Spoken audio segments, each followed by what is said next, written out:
everybody, and welcome back to our beautiful summit, Harness Your Creative Power. Our special guest today is Suzanne Anderson. Hello, Suzanne, and welcome. I'm glad to have you here today. Thank you. It's great to be here with you. I will introduce you briefly, if you agree, and if I forget something, you will fill it in, please. So, Suzanne Anderson is the Mysterial Woman. She is a psychologist, executive coach, speaker, co-author of the triple award-winning book, together with Dr. Susan Cannon, The Way of the Mysterial Woman, Upgrading How to Live, Love, and Lead. She has dedicated the past 15 years of her 30-year career as a leadership consultant to decoding an embodied, integral, and accelerated pathway to unlock women's innate potential, guiding women to make the changes in themselves they want to shape in the world. Wow, wonderful. Yeah. So, Suzanne, did I forget something important in my little introduction? No, I think you covered the enough to get us started. Thank you. Okay, and maybe on the way, one or the other will come in, I'm sure it will. So let me ask you, what brought you to the place where you are today, working with women and mysterial women? What is your journey? How did you arrive there? Yeah. Well, probably like anybody that would, there's the long story and the short story, and I'm going to give you the short story in a sense. I'll just hit the highlights here, which are that I was in leadership development for many years and working as a management consultant, leadership consultant. This was maybe, now I'm probably 20 years ago, based in Paris, actually. I was living in Europe at the time and running the European office of our consulting firm, Toronto-based consulting firm. And because in those days there were very few women at the senior levels of management I was working in, and I was during the sort of the change years of the mid-90s, when big companies were having to learn to be more nimble and leadership was having to learn to share power and everything. But most of the leaders of these multinational companies were men, and their senior executives were men. But the few women that were at those levels were, surprisingly to me, the most resistant to what I was there to actually teach. And they were more attached, we could say, to a masculine model of leadership. That was simply outdated. That particular command and control way of doing business needed to change to make companies more nimble in the marketplace. So that was going on. I was seeing these women suffering because they were burning out. They were not supported often by their peers.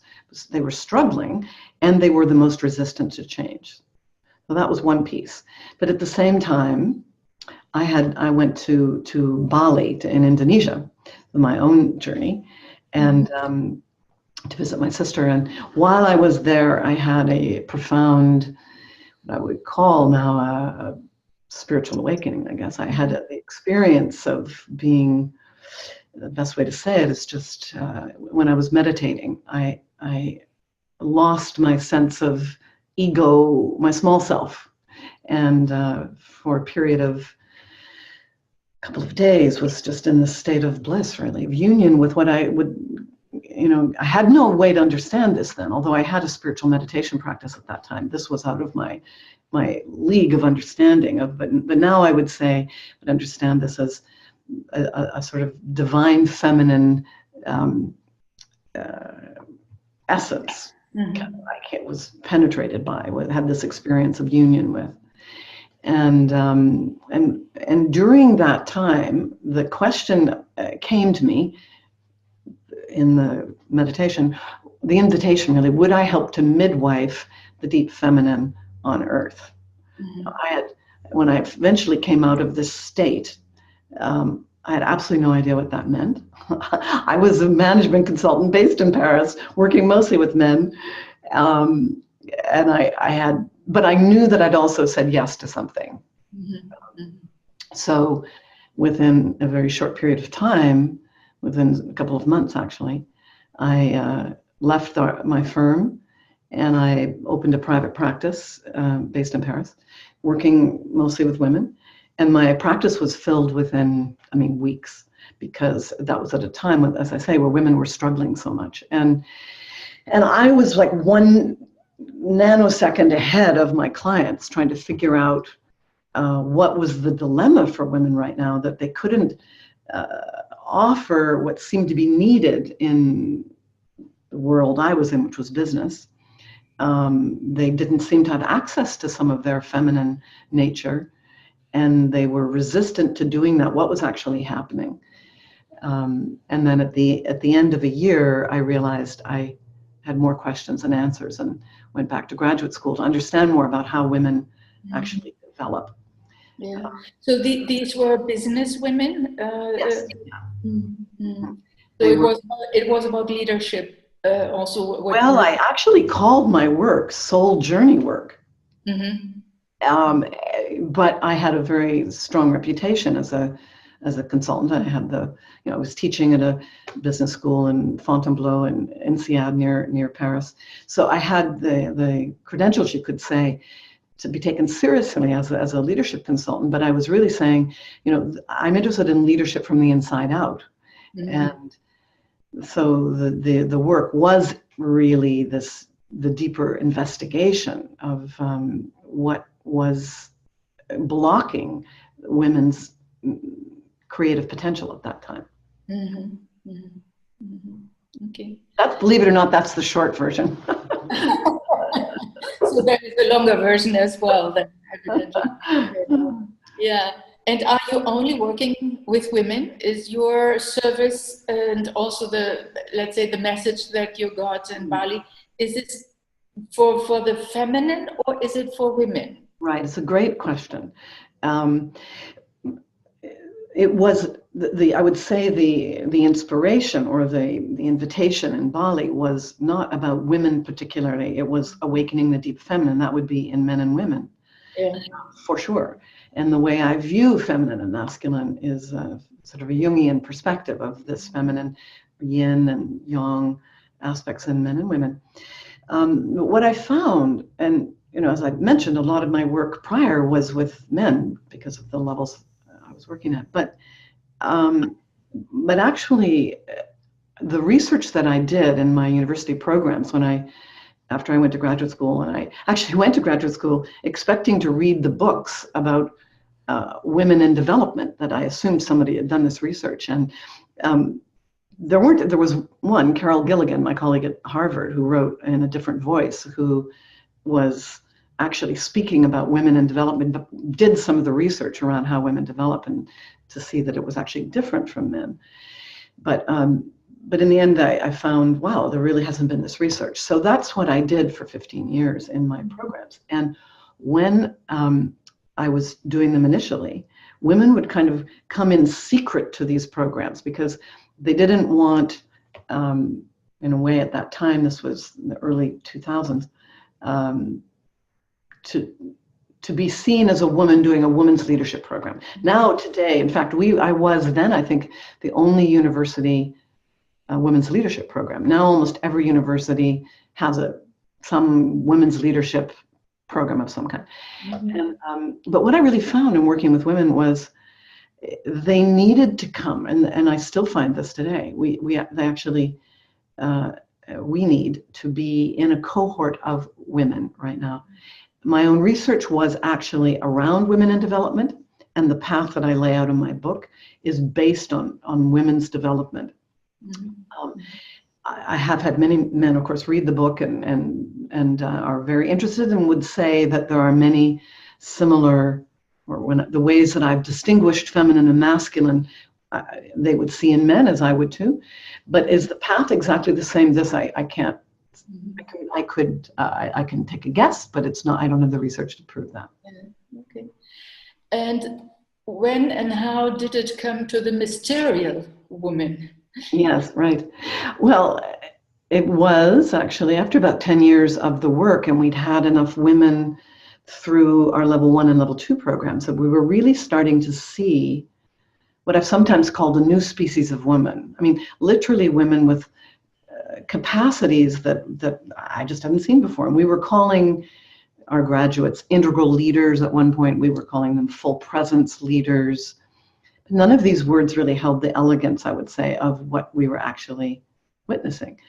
And so the two things that we were really evident. One was this capacity to be with uncertainty and ambiguity, with not knowing, not just actually even to be with it, but to really literally partner with the unknown, with what the mind doesn't know, that innovation and creation is actually in that zone. But that means you have to really hold the tension of uncertainty. That's not easy. So this ability to be with the mystery, that was one thing. And then the other thing we saw was an ability to bridge between the conscious and the unconscious. So to have access to more than just what the conscious mind delivers you, and also to bridge between my perspective and another perspective, to hold more perspectives, and also to hold a middle line. And all of that sort of came together in the word medial, which is a word that Tony Wolff came up, Carl Jung's creative collaborator, came up with to describe the women aspect of the woman's psyche. And then one day, we were just brainstorming things, and I all of a sudden it popped out. I said, these women they're mysterial. And at first I thought it actually was a word. So I looked it up in the dictionary. Well, it wasn't a word. And then I thought, well, it makes sense in a way. I'm going to have to invent this word then.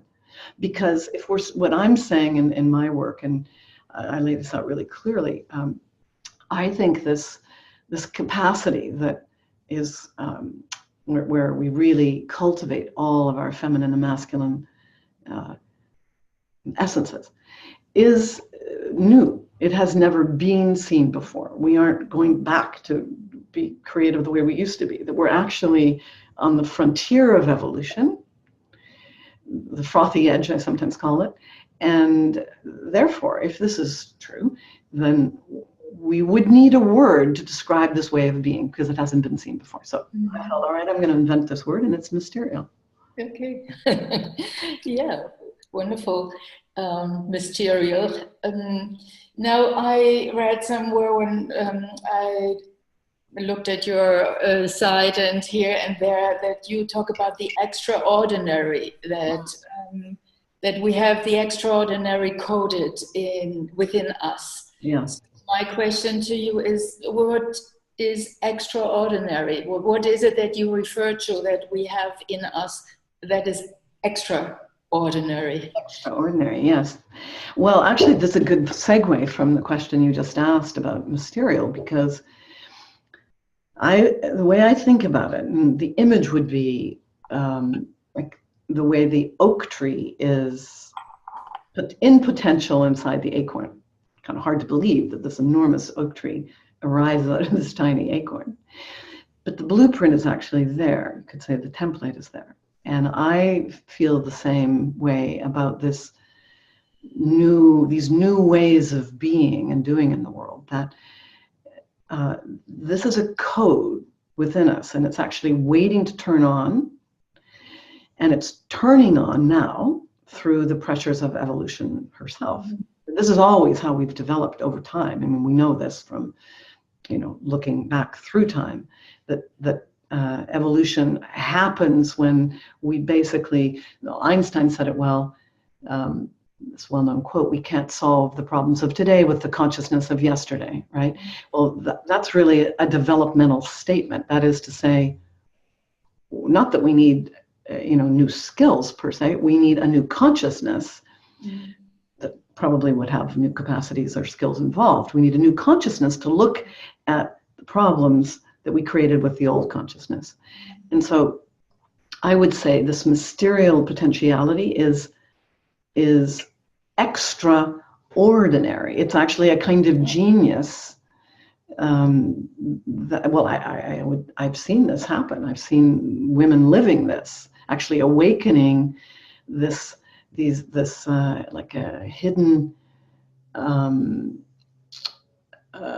sleeping beauty in a certain sense. Like this sleeping potentiality that's been waiting to be awakened. Now, one thing I just want to add is that one of the reasons actually I wrote the book was because I think this is happening in women around the globe right now. And in the absence of knowing that's what's happening, women are experiencing an enormous amount of suffering right now, pain actually, because we are pressing up against the limitations of the old structure. It's like we're growing, we're pressing up, we want to break through, but we don't know that's what's happening. And we have this longing for a new way of being, but we can't see evidence that this could actually happen. And so here in the United States, but I think we see this around the globe right now, we have the highest rate of antidepressants and anti-anxiety meds that women are on now ever.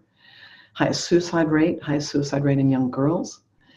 So basically, women right now don't know what to make of what I would call a growth spurt. Mm-hmm. Mm-hmm.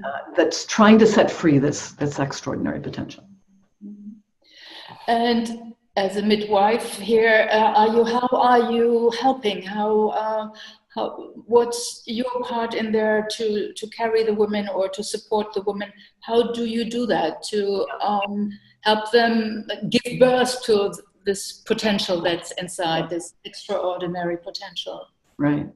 Thank you for asking that, because that's really what I've spent the last 15 years figuring out, which is what is the most accelerated way to open this channel. If this is an innate potentiality, then really we need to open the channel for it to arise. How do I do that? And was the study, was actually figuring out or redefining how do women develop, how do we develop from when we were babies? And how then, if we go back over that developmental pathway, how can we unlock these gates, we could say, these developmental nexus points, where parts of our own feminine and masculine genius sort of got left behind? How do we reclaim those? Sometimes I talk about this, the mysterial way of being, as not just like new skills, but as an inner operating system that's upgraded. Mm-hmm. I like that metaphor because it says it's the hard wiring, because I think there's a very big neuroscience component to this. Mm-hmm. That we literally have to rewire our embodied structure here to make room for this these new ways of being. So in my own work, I take people through this this pathway, and in very specific ways, refined over trial and error processes, working with hundreds of students in our university programs over years, kind of refining what's the best way to uninstall the old code that's basically built around these deep embodied limiting beliefs that we discovered, these 5 beliefs. How do we uninstall those? And not just as an idea, but I mean literally in the body, and how do we to bring in the more liberated structure? Well, this will be very interesting also for our listeners here. I mean, everything you say, evidently, but to maybe have some tool or some idea or something that you could suggest how everybody listening here could do something for themselves. Is there something you could suggest? Yes, and in fact, one of the things I'm going to give out here at the end will be a practice, is a very specific practice that brings you back home. So I can describe it right now, but I think it would be good to, because in the the video that your people will get, they could actually go through this process. But basically, the first gate in this developmental pathway, when we were born, we are one with our mothers. We had this sense of union in a little different way than boys have actually as they develop. And so the first gate is what I call the archetype here. The primary archetype here is the mother archetype. And what we found is that probably the most courageous thing that women can do right now is to be willing to come home to themselves, actually come all the way home to ourselves now, because we've been very oriented outwardly. We've had probably one of the steepest learning curves in the last 50 years in terms of what women have actually, what we have done to break into the masculine structures in the world and in our own consciousness. It's taken its toll. It's also opened up, actually, we know it's opened up a lot in the in our brains, which has been fantastic, giving us a lot more capacity. But we have been suffering, and we often leave our own suffering behind to take care of ourselves, the others in the world. So the very first practice is basically a practice of self-compassion, where where I invite women to just to come in, and through this very simple ritual that I lay out in my the gift that I'm giving to people, but basically invite people to come right on back here and be connected to their own suffering, kindly, gently, like a good mother would. And there's wonderful neuroscience on what actually happens somatically when we are kind and loving to ourselves that way. Yeah. And you talk about 5 gateways. So this is the first. Is this the same, or is this something different when you the core gateways I read? Is this what you are talking about? Is this? Yes. Well, the gates are, as I mentioned before, they are at each of these developmental nexus points in terms of one's development. Okay. So, and there's an archetype. What we found was that there was either a feminine or a masculine archetype that aligned with each of these gates. The first one is the mother. Yeah. And this is the cultivating of this, what I call vessel yin essence. It's the deep feminine nectar of being. Yeah, that's our sense of our own sufficiency, basically resides here.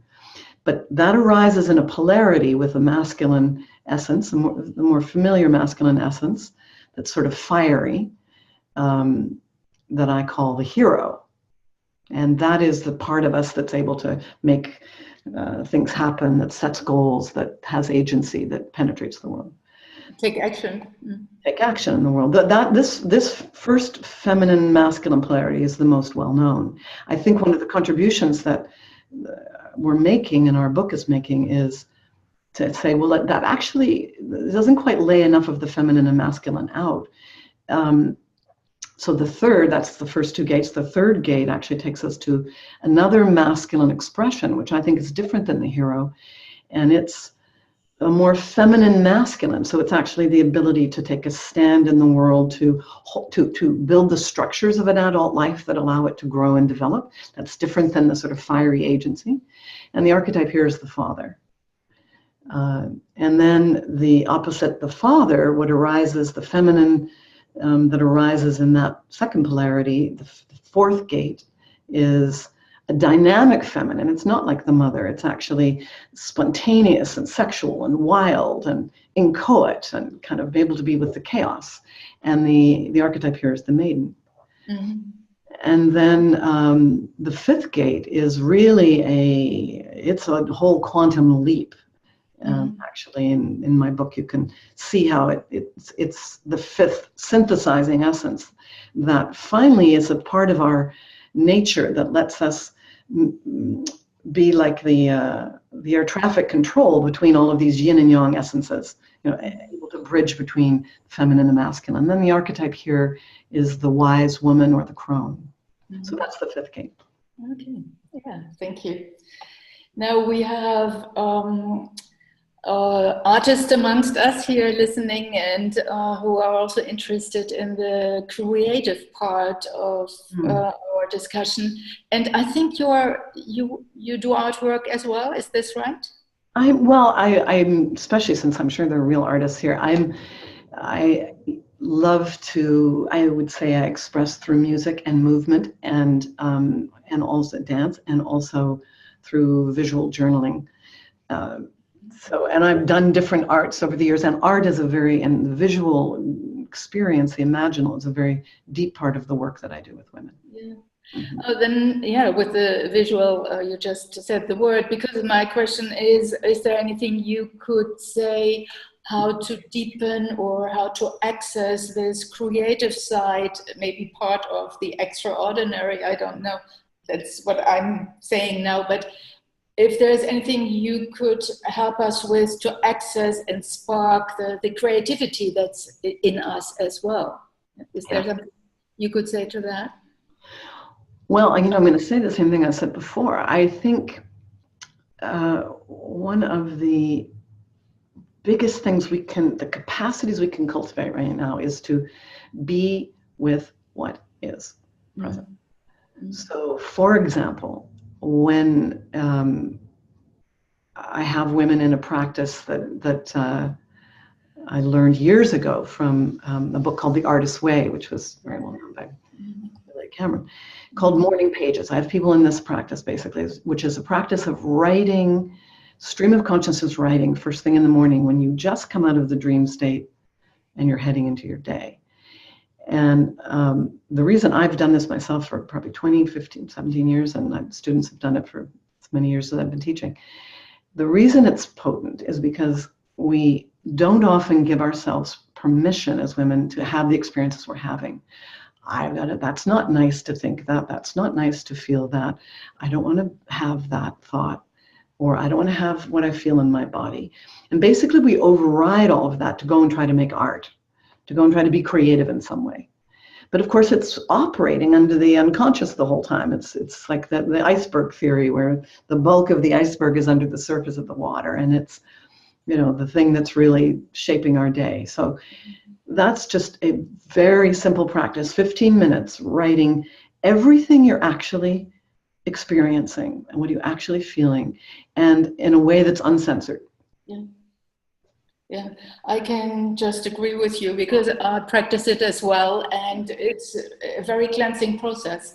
And there is no judgment at that moment, because, as you say, and as Julia Cameron suggested, we just write whatever comes, and we can cleanse, we can clear, and can go into the day with a different mindset. Yeah, I think just to underline what you said, it's very valuable for everybody, first of all, but also for people who want to be creative. Absolutely. And in the same way, Gunhild, I'd also add that when we are sitting down to embark on some creative project, so you've got to write something. I'm a writer right now, and so I'm writing my next book. And when I sit down to write, the first thing I do is I presence what is actually here, regardless of what I'm going to write about, which might have nothing to do with what I'm feeling. I start on the page, and I don't use this usually in my writing, my books, but what am I actually feeling? Like, what am I feeling, sensing, thinking right now, so that I can come as much as I can into my, what I say, head, heart, and hara, or belly, like get all of me available for the experience of my creative expression. Because I think sometimes there's a sense of I've got to override in that way too, like my left brain, logical, get it done, goal-oriented self has a project, and you've got to complete this thing, and is very critical about any slacking, But having this as a part of my practice or a ritual is is where I say, actually, I'm starting where I am. My creative voice is going to come most effectively from where I am now. So we'll come into the moment. Yeah, and allow this to happen. Beautiful. Yeah, I'm glad you say that. Now, the word that I have here next to me is the word intuition. What do you do with the word intuition? How does it come into your work? And what we were talking about, creativity. What is intuition for you? Yeah. In short.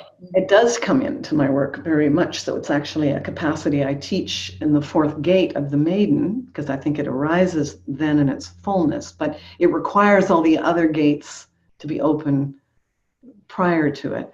The needs, we need to be in the body. We need to have access to our own sensing self. We need to have access to our feeling self. But I think of intuition as a primary component or characteristic of the Mysterial Woman. And it is a non-rational way of knowing that arises sort of independent of the assessing left brain. It often engages the imaginal right brain, but it is not being passed through the sieve of the analytical capacity, which is a beautiful capacity. We need, but intuition bypasses that in my experience, and calls on, we now know, for example, the gut center is called the enteric brain. There's a lot of all the neurons, more neurons in the lining of our gastrointestinal system than in the spinal column itself, as you probably know. And so there's an awful lot of information we're getting from our bodies, but we don't take it in. And similarly, the heart, this called often the second brain, this enormous neurotransmitters here that are all the time communicating information, and we don't necessarily have access to that. So to me, intuition is where we really have cultivated these, the hara and the heart, and the imaginal aspect of the head. And that's a robust system. It's not like a gamble. It's not like every now and again I might be intuitive. It's actually a developed capacity that you use in combination with some of our, logical, analytical, rational thinking. Where does the information come from? Do you have a theory on that? I mean, the information then in the gut, it must come from somewhere. Is it inside? Is it our experience? Is it an information that is outside, or both? Or what? And. I think there is information that's moving through our own sort of, you could say, personal system, our personal unconscious. But I also experience our own embeddedness in a field of consciousness. So that we are, and there's all sorts of wonderful research being done now about this that started years ago by some of our great physicists, but that we are not separate little billiard balls out, bouncing around in the universe, but we're actually part of this very beautiful fabric of connection. And so the more we are also open, and this I would say is a very mysterious way of being, first of all, we recognize that we're a part of the friendly universe. We are open to that larger pattern. And then the information that moves through us is also coming from sources that are beyond our direct knowing. Yeah. And in order to be more open, do you meditate? For example, I meditate regularly. Do you have a ritual for yourself to stay open, to be open, to allow these things to come to you? Yes, and I think, I actually think it's, first of all, I love that you use the word ritual. I think we have lost the understanding of ritual in Western culture. And I think ritual is a language of the Mysterial Woman, so it's something I actually teach. But one of why? Because it is a language that speaks to the conscious and the unconscious. So we just get more of ourselves engaged. So I teach and do this myself, what I call a morning flow, because how we enter the day is everything, I think. Yeah. And sometimes I'll wake up from a cranky dream state, or maybe an unsettled day from the day before. And by the time I am ready to enter into my day, I've been in charge of shifting my state. So it begins with the writing of my morning pages. So that's the first thing I do, the sort of that ritual of releasing, being with what is and releasing. And then I get into my body. So I'm personally, I'm a runner and a biker, and I do something athletic after I write, mostly so that my body is more awake before I sit, before I meditate. Yeah. Then I meditate, and I meditate at an altar. So I've created an outer place in my house where my sacred objects are, where I have symbols that represent the intentions I'm holding right now for my own growth and work in the world, and people that I might be sending blessings to, photos of them. I light a candle, and then I sit, and that shapes the beginning, and then I say or energize my intention, my conscious intention, which is something I work with my students and myself, and then I'm ready to move into the day. So that usually takes me 2 hours, actually. Yeah. And interestingly, when I'm really busy, when it could seem like you're so busy, how could you have time for this? I actually I increase my meditation times. I get up earlier. Like, I'm aware that the more I'm being asked to hold in the world and express and be in the world, the more I need my own container to be solid. Yeah. Mm-hmm. I understand very well.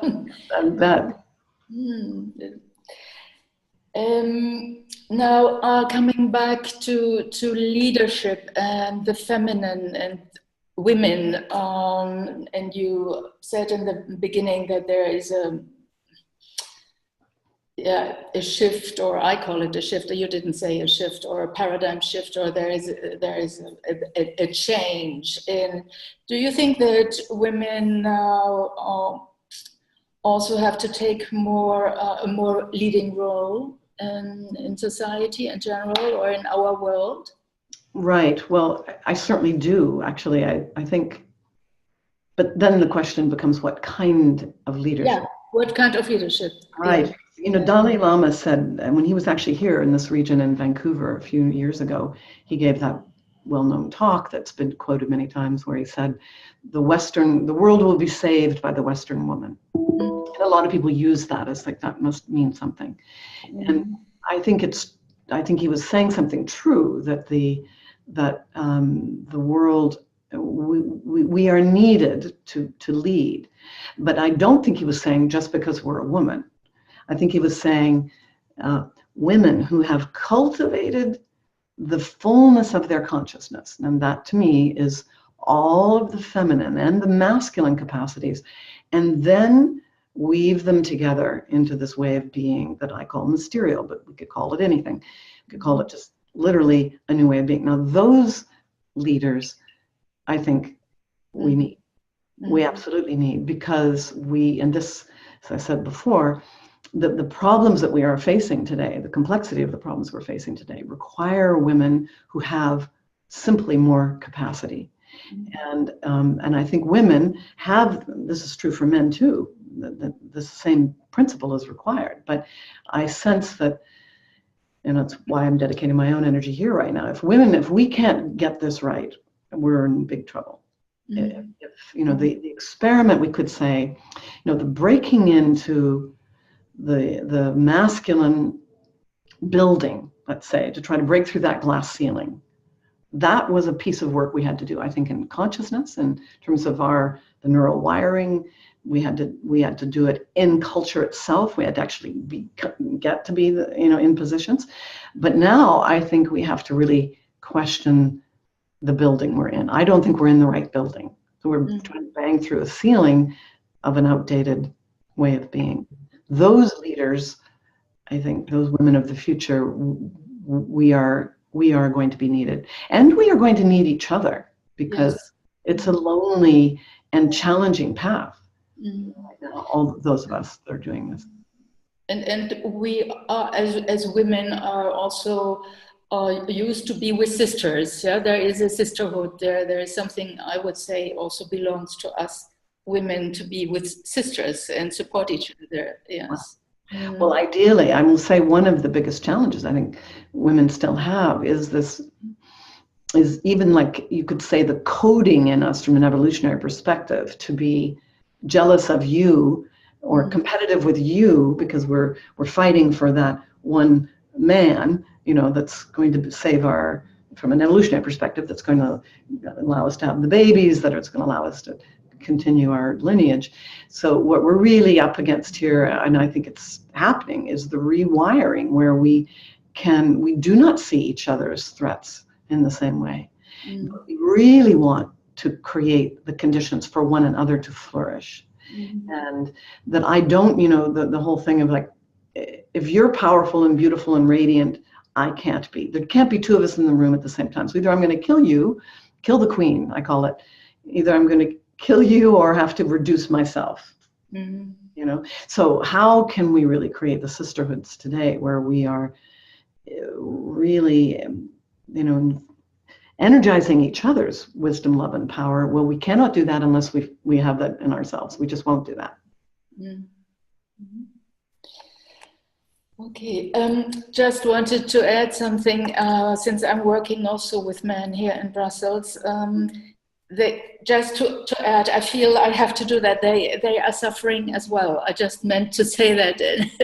And when you were referring to antidepressants and suicide, I can see that a lot of men are suffering as well. I just needed to add this. It's essential to say this. And my work is in no way against men. I love, there are many men, first of all, who are waking up right now and are really supporting women to do this work, and also cultivating their own feminine and healthy masculine within. And I see a lot of suffering. And as I've said, men who are aware of my book of saying, you've got to do this work with men as well. And I believe that will come. But right now, as I mentioned, I see that women still need to come in circle together for now. No, I understand that very well. Okay, coming to an end very, very slowly. Would like to give you the time to give a personal message to everybody listening here and watching here today. Is there something you would like to have everybody here or known, since you have the occasion? Is there? I think that's a lovely opportunity to just sort of feel into what is it to be, what I want to say right now in this moment. I think it is that there's so much conversation right now about transformation and change, and we got to do all these things and keep becoming more, and sometimes it's overwhelming. So I guess the first thing I want to just say is, I think those of us that have the privilege, and there is a privilege involved in not having, from Maslow's hierarchy of needs, having some of our basic needs met. So we have a certain privilege to be considering what it means to be more creative, for example, to express more of ourselves, to make a deeper contribution. Those of us that have that, to recognize that this is, to whom much is given, much will also be required. It's not necessarily an easy path either. And it's I often say, this work of those of us who see ourselves as evolutionary, sort of bringing in these new ways of being in the world, that there's a kind of courage to stand there in that churning time and be very gentle with yourself. That's, I guess, what I'm saying is to be. This is coming back again to the self-compassion, to be kind to yourself, and that you have had the courage to even be on this path right now is a beautiful thing.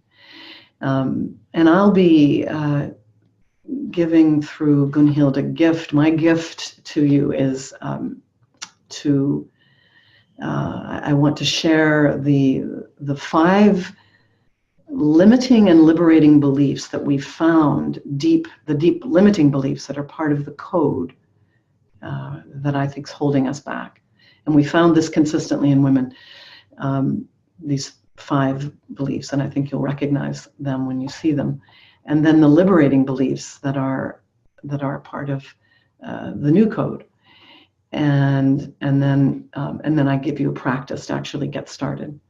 And some of you are going to want to potentially, I worked on this book a long time to have practices in it so that you could get started. This is the way of the Mysterial Woman, upgrading how you live, love, and lead, so that you would never have to necessarily meet me, or you could just dive in and get going with opening the channel. And then, of course, also on my website, which I'm assuming you'll probably be connecting them to, mysterialwoman.com. You can find out about the programs that I'm doing, online programs. So, yeah. Okay, thank you.